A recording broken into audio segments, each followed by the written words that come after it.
20:22. If you see your fellow Israelites' ox or sheep straying, do not ignore it, but be sure to take it back to its owner.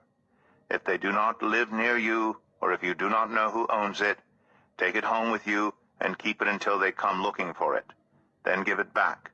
Do the same if you find their donkey or cloak or anything else they have lost. Do not ignore it. If you see your fellow Israelite's donkey or ox fallen on the road, do not ignore it. Help the owner get it to its feet.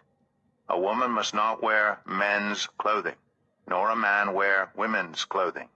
For the Lord your God detests anyone who does this. If you come across a bird's nest beside the road, either in a tree or on the ground, and the mother is sitting on the young or on the eggs, do not take the mother with the young. You may take the young, but be sure to let the mother go, so that it may go well with you, and you may have a long life. When you build a new house, make a parapet around your roof, so that you may not bring the guilt of bloodshed on your house if someone falls from the roof. Do not plant two kinds of seed in your vineyard. If you do, not only the crops you plant, but also the fruit of the vineyard will be defiled. Do not plow with an ox and a donkey yoked together. Do not wear clothes of wool and linen woven together. Make tassels on the four corners of the cloak you wear. If a man takes a wife, and after sleeping with her dislikes her, and slanders her, and gives her a bad name, saying, I married this woman, but when I approached her, I did not find proof of her virginity, then the young woman's father and mother shall bring to the town elders at the gate proof that she was a virgin. Her father will say to the elders, I gave my daughter in marriage to this man, but he dislikes her. Now he has slandered her and said, I did not find your daughter to be a virgin. But here is the proof of my daughter's virginity. Then her parents shall display the cloth before the elders of the town, and the elders shall take the man and punish him.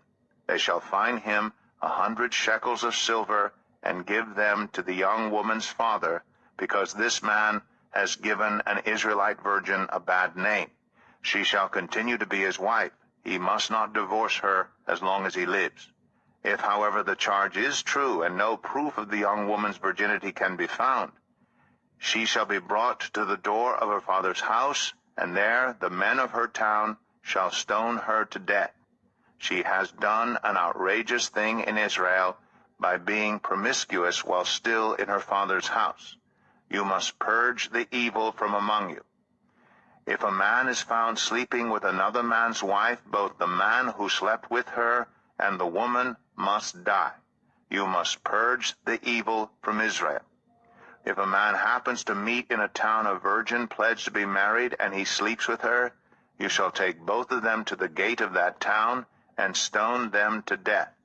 The young woman because she was in a town and did not scream for help, and the man because he violated another man's wife. You must purge the evil from among you. But if out in the country a man happens to meet a young woman pledged to be married and rapes her, only the man who has done this shall die. Do nothing to the woman. She has committed no sin deserving death. This case is like that of someone who attacks and murders a neighbor. For the man found the young woman out in the country, and though the betrothed woman screamed, there was no one to rescue her. If a man happens to meet a virgin who is not pledged to be married and rapes her, and they are discovered, he shall pay her father 50 shekels of silver. He must marry the young woman, for he has violated her. He can never divorce her as long as he lives. A man is not to marry his father's wife. He must not dishonor his father's bed.